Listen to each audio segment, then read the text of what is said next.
Sa Good Vibes, isa ka 17 anyos nga estudyante gikan sa Bacolod ang nagdaog sang second prize sa Guangdong, Hong Kong, Macau, Greater Bay Area Mathematical Olympiad. Aton siya kilalahon sa sininga report. Sinila mga Mayo nakuha sa 17 anyos nga senior high student nga si Janina Claire Yulo ang second prize award sa Guangdong, Hong Kong, Macau, Greater Bay Area Mathematical Olympiad.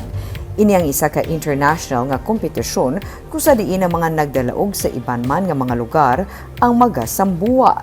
Kag bangod sang pandemic, ini ang ginpatigayon online. Pero para kay Janina, hindi ini ang hauna nga higayon nga siya nakapakigbahin sa isa ka international math competition.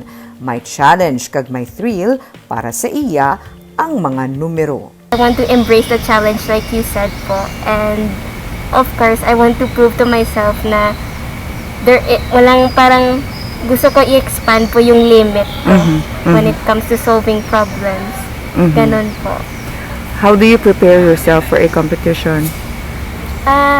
So usually kapag may competition, parang ini-insert ko po siya sa sa schedule ko kasi yung mga competition hindi sila mag-a-adjust sa academics.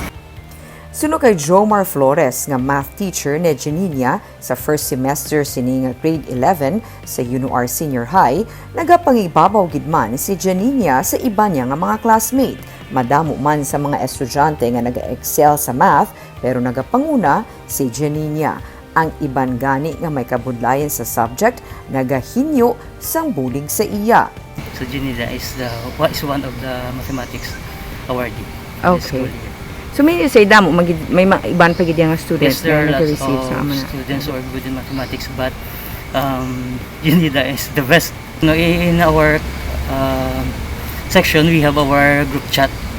Once there are questions, we allow our students to ask in GC, and like Janina, siya nagabulig kundi sa mga classmates niya.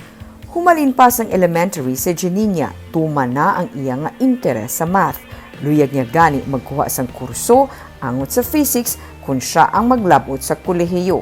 Pero sa karon, ang luyag niya anay amo nga mapaambit man sa iban ang pag-enjoy sini.